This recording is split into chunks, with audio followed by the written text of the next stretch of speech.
Et salut à tous, c'est Kevin et on se retrouve aujourd'hui pour une nouvelle vidéo d'analyse crypto en ce lundi 23 janvier 2023.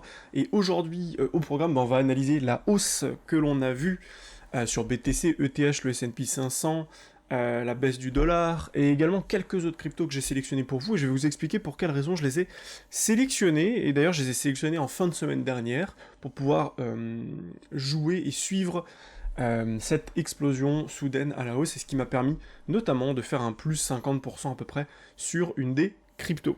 Alors avant de commencer, j'aimerais déjà vous donner envie de vous abonner, n'hésitez pas à vous abonner à ma chaîne YouTube sur laquelle je poste vraiment pas mal de contenu, que ce soit des contenus plus théoriques ou des contenus beaucoup plus pratiques de partage de trades, etc. Comme par exemple quand j'ai shorté le Bitcoin à très court terme en 5-15 minutes pour aller chercher des targets un peu plus basses avant de repartir à la hausse. Et d'ailleurs ça on va en parler, donc n'hésite pas à t'abonner et laisser un petit pouce bleu. Et c'est intéressant, quand j'ai fait cette vidéo, pour moi ça semblait logique. D'ailleurs, c'est ce dont je parlais avec les élèves, ils ont très bien compris, hein. Mais c'était de dire que on pouvait shorter le BTC, c'est-à-dire miser à la baisse sur le Bitcoin, mais à court terme, et que ça remettait pas en cause nos investissements plus moyen long terme sur BTC. C'est-à-dire que depuis qu'on est, on va revenir sur BTC, mais globalement, depuis qu'on est dans cette zone, je dis qu'il faut en acheter fortement, enfin en tout cas je conseille pas, mais moi c'est ce que je fais, c'est-à-dire que j'en accumule fortement, et on va regarder si on prend notre point bas et notre point haut, ici, voilà globalement, hop hop, notre rectangle entre nos 80 et nos 90%, juste ici. Donc me concernant, depuis qu'on est dans cette box, j'achète du BTC. Donc je dis que si j'étais à votre place, j'achèterais beaucoup de BTC. Donc vous voyez, à partir de, bon, on va dire 18 000, vous voyez ici, 18 000 ici sur cette petite mèche, et globalement tout en dessous, 17 500, 16 000, 16 500, il y en a même eu un petit peu vers 15 500, et ici, voilà, entre 16 000 et 15 500, mais globalement, ici, on a eu beaucoup d'accumulation. Donc en fait, pour moi, ça me semble logique que quand derrière, je vous explique que j'ai envie de shorter le BTC, c'est pas pour shorter à long terme, puisque je suis en train d'en accumuler à long terme. Par contre, ça veut dire que en weekly, en daily, on est bullish et on a envie d'en accumuler et d'attendre que le prix aille beaucoup plus haut pour en revendre. Par contre, en même temps, dans notre stratégie, et d'ailleurs c'est ce que je fais avec les élèves, donc si jamais tu veux développer tes compétences et pouvoir commencer à te créer un vrai portefeuille d'investissement, ou même de trading, apprendre à trader professionnellement correctement, eh n'hésite pas à prendre rendez-vous, le lien est dans la description. Mais du coup, pour moi, il est important d'avoir deux capitaux très très différents, un capital ici pour le trading, et un capital pour l'investissement. Et quand ici vous avez 80% de votre portefeuille dans l'investissement et que vous faites de l'achat, ça ne doit pas vous empêcher d'ouvrir parfois, avec les 20% restants, des longues, donc miser à l'achat, ou des shorts, miser à la baisse. Ça et ça, ce sont deux stratégies complètement différentes. Elles vont être reliées par tout simplement votre vision des choses, vos compétences, vos connaissances, votre prise de recul. Et donc globalement ça, en fait, ça ressemble à un peu des lunettes maintenant, quand on le voit comme ça, mais globalement en fait c'est l'ensemble du trading et de l'investissement qui va vous permettre d'avoir une vision claire de comment vous allez pouvoir vous y prendre à plus long terme pour faire des gains toute l'année, que ce soit sur les marchés haussiers ou sur des marchés baissiers. Donc voilà globalement, mais je voulais mettre de la clarté sur ça. En tout cas, on va pas zoomer et reparler du short parce que ça ne fait pas d'intérêt, mais globalement, c'est dans tout ce qu'on voyait là-dedans, quoi. On a eu des mèches vers le bas, ce qui nous a permis de faire des shorts et des longues. Mais pour parler maintenant d'investissement, puisque c'est ce qui intéresse la plupart des personnes, que ce soit sur les alt ou sur le BTC. Alors, le BTC, il est monté vraiment en flèche, et on n'a eu aucun signe de retournement. Et c'est d'ailleurs ce que j'avais partagé par rapport à 2019. En 2019, sur le BTC, c'est exactement ce qui s'est passé. On avait eu un W, on a cassé ce W, on est monté, on a eu un tout petit peu de temporisation de correction, on est remonté instantanément et on a fait que ça. Pendant 2019. Après, on a trouvé un top, tac tac, on a trouvé un top, on a corrigé, on est revenu sur les plus bas, on a fait un double bottom, et ensuite le halving, etc. Vous connaissez la suite. Mais donc ici, on voit que c'est exactement la même chose. Par contre, qu'est-ce qui se passe en ce moment? On a eu une grande hausse, le MACD qui suit, donc un beau W ici, parfait. Maintenant, on temporise, ce qui fait que vu qu'on a temporisé, on a perdu de la force sur notre MACD, on remonte, on refait un plus haut sur le cours, par contre sur le MACD on fait pas de plus haut. Donc là, attention, on a de la divergence. On a de la divergence potentielle ici. Attention si ici on fait une bougie de ravalement dans les prochains jours. C'est-à-dire que si on refait un plus haut, et que derrière bougie de ravalement baissière, attention, attention. En plus de ça, ce qu'on peut faire pour avoir plus de certitude, c'est zoomer, et voir ce qui se passe. Alors on va regarder ensemble. Bon là déjà, qu'est-ce qu'on voit? On voit qu'en 4 heures, pareil. Ici, divergence. Ici, qu'est-ce qu'on a? Bon, là, on est au top. On a une divergence ici. Et là, bougie de ravalement baissière. Donc attention, si jamais on a beaucoup plus de certitude, on avait même un short ici à prendre, un top au-dessus, 2,63% de risque, pour pouvoir retracer un bon mouvement, ici de plus de 10%, 10-15%, largement cohérent. Donc maintenant, on ne veut pas aller non plus à contre-tendance, donc attention. L'objectif, ça va être quand même de regarder ce qui se passe dans les prochains jours, puisque la dernière fois, on a fait une mèche, on a explosé à la hausse. Ici, attention, on fait une mèche, si on relâche une mèche et qu'on arrive à se maintenir, ça voudra dire qu'il y a encore beaucoup de force, et donc on laisse pas l'opportunité à toutes les personnes de rentrer, que l'objectif c'est simplement de continuer de monter, jusqu'à ce que les gens qui voulaient acheter plus bas, qui ne l'ont pas fait, paniquent, et décident finalement d'en acheter, parce que là, actuellement, les gens se disent quoi? Les gens, même s'ils veulent investir long terme, ils se disent « Ah, bah mince, j'ai raté, je voulais acheter à 12 000, à 14 000, vu que j'ai pas pu le faire, maintenant je veux plus acheter à 22. » Sauf que si vous êtes convaincu que le prix va aller à 40 000, qu'est-ce que vous vous faites chier à attendre toujours encore plus? C'est-à-dire qu'à un moment donné, il faut déjà une stratégie avec des techniques, avec de la tactique, de la technique, des indicateurs. Moi, c'est mon cas. C'est pour ça que j'ai pu en acheter ici, j'en ai acheté là. Après, ils auraient pu être très bien placés, très mal placés. Ils ont été très bien placés pour le coup. Mais on aurait pu aller plus bas.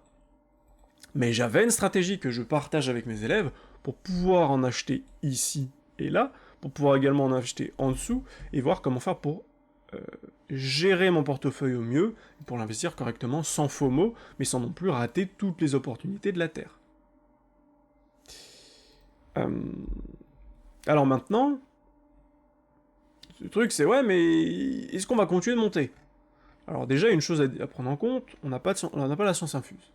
Donc maintenant, on va essayer de regarder sur l'ensemble des assets, donc les ensembles des actifs, pour voir où est-ce qu'on se situe.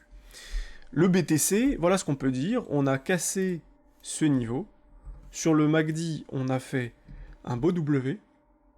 On est même allé au-dessus de ça, bon, on n'arrive pas à le péter pour l'instant, on est en train de consolider sur ce niveau, le niveau des 22 700 $. Et ici, on a également beaucoup... ici, on aura beaucoup de stops à aller chercher là, là, là, là et là. Donc globalement, au-dessus des 25 000 $. Très bien. Maintenant, si on dézoome.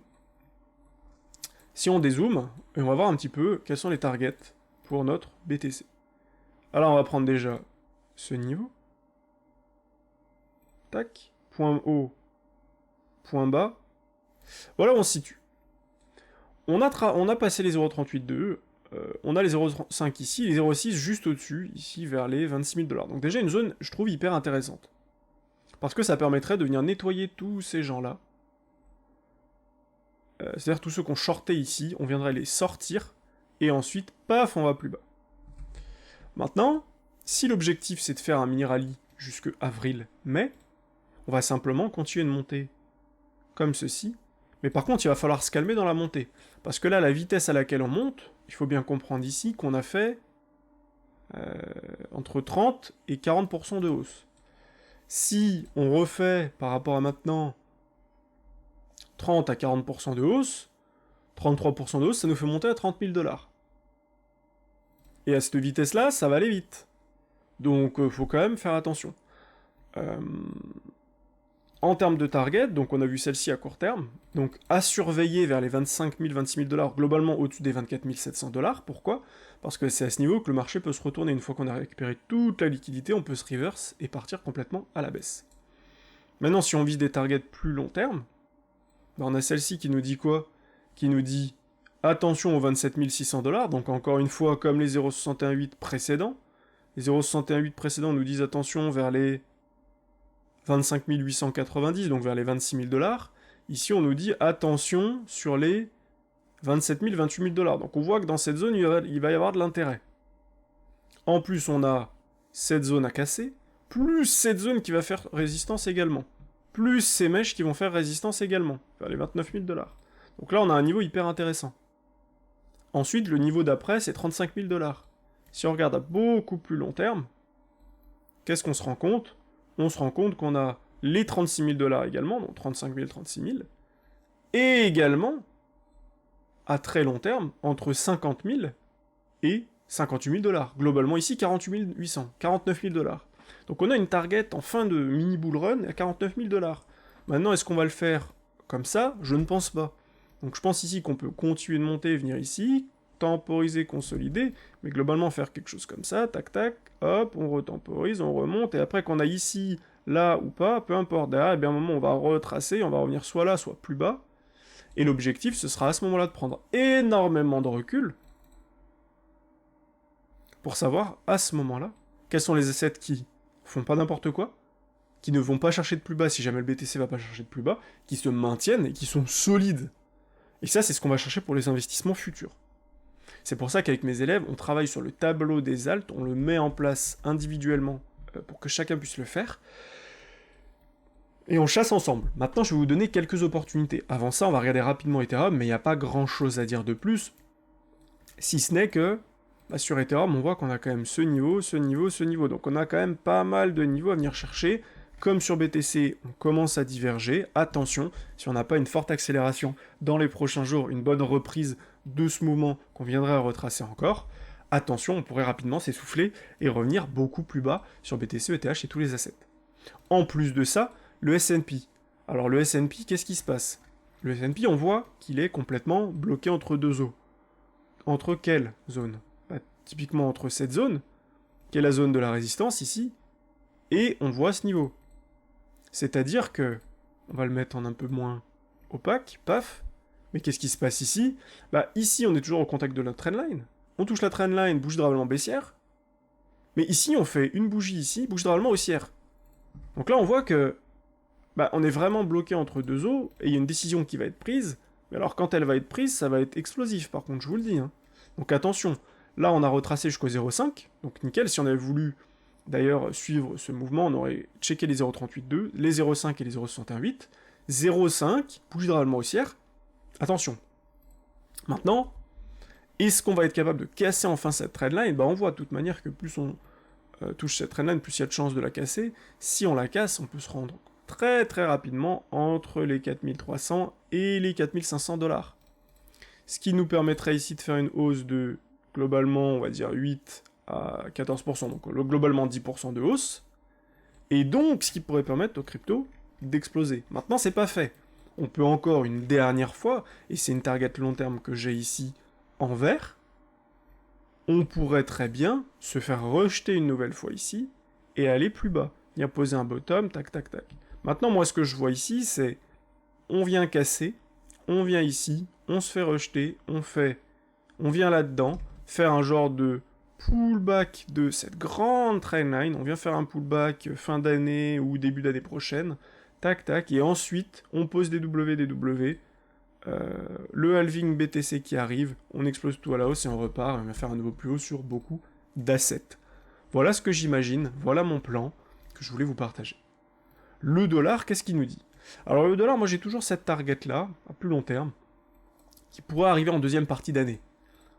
Justement, quand le S&P et le Bitcoin peuvent retracer, le dollar, lui, pourrait venir se garer là-dedans. En attendant, voilà où est-ce qu'on se situe sur le dollar. Par rapport à ce mouvement haussier, par rapport à ce petit mouvement ici, déjà, on avait les 0,38,2, 0,5, 0,68. On voit que les 0,5 correspond à ce niveau ici de temporisation une fois, deux fois, donc il peut servir de résistance. Si le dollar vient s'installer en dessous de ce niveau rouge et vert, là, ici, ce sera très négatif pour le dollar, et ça ne m'étonnerait pas qu'on aille beaucoup plus bas. Qu'on vienne potentiellement chasser en dessous. Pour l'instant, le dollar n'a pas de signe de retournement.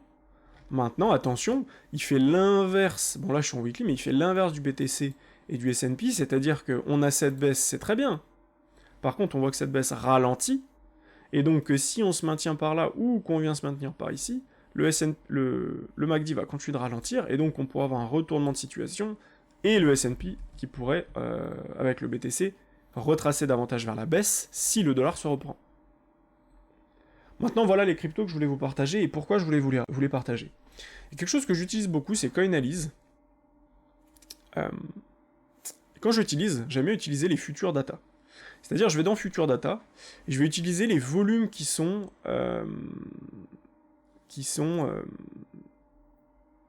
faits dans les 24 heures pour voir l'intérêt qu'il y a sur certaines cryptos. C'est-à-dire qu'on va sur volume ici 24 heures, on va les classer par ordre de grandeur, du plus grand au plus petit. On voit donc que le BTC est premier avec le plus d'échanges, Ethereum deuxième avec le deuxième plus d'échanges, troisième, APT, tiens, Aptos. APT.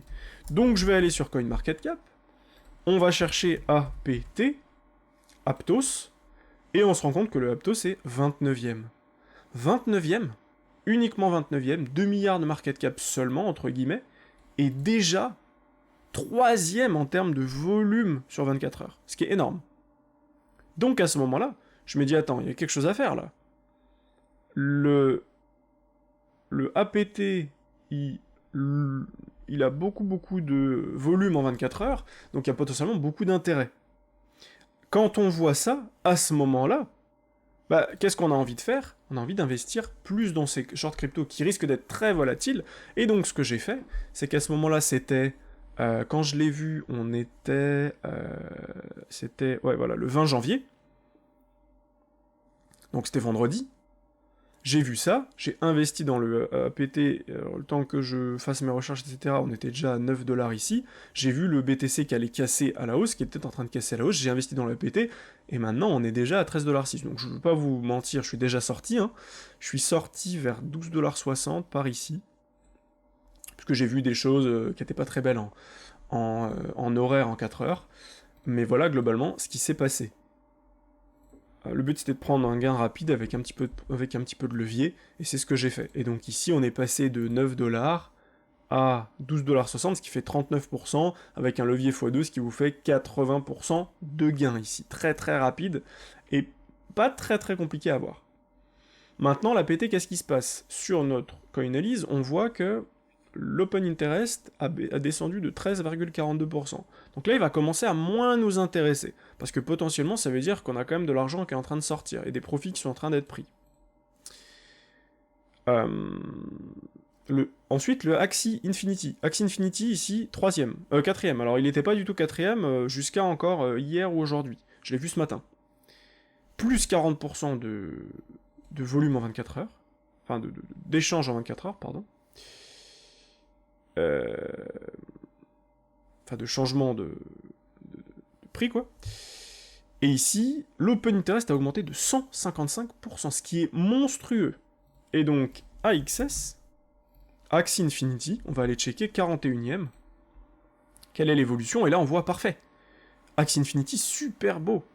Ici, il vient nous poser, il nous fait une genre de petite dépression ici, consolidation, W validé, belle corrélation entre prix et market cap, et ici, si on revient du coup sur notre AXS, voilà ce qu'il fait. Alors comme ça, on voit qu'il a quand même pas mal monté, mais honnêtement, je le trouve très très intéressant le AXS, hein, avec beaucoup de retours, d'intérêt qui arrivent, sur cette crypto qui a réussi à maintenir ici son plus bas là, qui le maintient, un petit peu comme Solana, qui me fait penser à Solana, sauf que le Solana avait posé un bottom là, et derrière on est revenu à peine ici en fait. On est là alors que le bottom est ici. Donc là, on est revenu plus bas, mais on voit que ça se maintient. Beaucoup d'open interest qui revient, donc beaucoup d'intérêt. Donc ça, c'est pas mal. Et enfin, on reprend ça et on regarde. Tac, le Dogecoin, qui est plutôt une grosse crypto, le Solana, Ripple qui est une grosse crypto, et là, GMT. Le GMT, plus 41% ici, donc de l'intérêt également. le GMT de Stepen. Donc pareil, CoinMarketCap, GMT, Stepen GMT, 96e, donc là ce qui est plutôt fou. Est-ce qu'on a une corrélation entre les deux? Oui. Et donc on va regarder comment est-ce que se situe le GMT sur le graphe. Bon bah là on voit que le GMT ici, il nous avait fait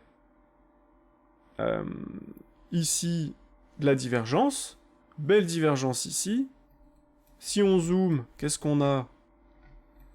C'est magnifique, si on zoome, on a ici notre bougie d'indécision qui fait le plus bas, la verte ici, qui fait une mèche le plus bas ici. Bougie de ravalement haussière ici. Bon, en termes de trading, c'est là que c'est compliqué, puisqu'on prend vraiment beaucoup de risques dès le début, 8%. Mais par contre, vous voyez que c'est des points d'entrée qui sont monstrueux pour de l'investissement, même pour du trading, mais avec très peu de levier, voire pas du tout, ou une position plus petite. Ici, on a déjà fait 149% de hausse, pour 8% de risque. Et donc c'est monstrueux. Maintenant, tout comme le BTC, le TH, et comme beaucoup de cryptos, sauf le APT pour l'instant, mais ici, divergence encore une fois. Divergence, et en plus de ça sur le GMT, on voit ici qu'on a un gros niveau. Hein. On a le gros niveau ici APT, on a une grosse mèche qu'on a fait ici, le niveau, plus ça, plus ici on avait vu encore, il y avait eu du business. Donc là, ça va être compliqué. Donc si le BTC se reprend pas très rapidement, je vais pas vous mentir, ça sent bien maintenant le retracement. Mais il faut peut-être attendre quelques jours, peut-être un peu de jours de consolidation. Parce que si on temporise pas, on a l'air de manquer de force pour l'instant, hein, à moins qu'on ait une semaine explosive sur le S&P. Si on n'a pas de semaine explosive sur le S&P, honnêtement, je vois pas comment on explose encore. Pour moi, on a besoin d'un retracement maintenant, 0,5 minimum, voire 0,68, tranquillement. Et ensuite, on voit ici ce qui se passe, si les divergences sont annulées, si on arrive à reset un petit peu notre marché pour repartir à la hausse sainement. Sinon, ce mouvement ne va pas tenir très longtemps. Donc voilà, j'espère que cette vidéo vous a plu. Si c'est le cas, n'hésitez pas à me le dire en commentaire, à me dire quelle est la prochaine crypto que vous voulez que j'analyse. C'était Kevin pour cette belle analyse crypto, et je vous dis à demain pour une prochaine vidéo. Ciao, ciao.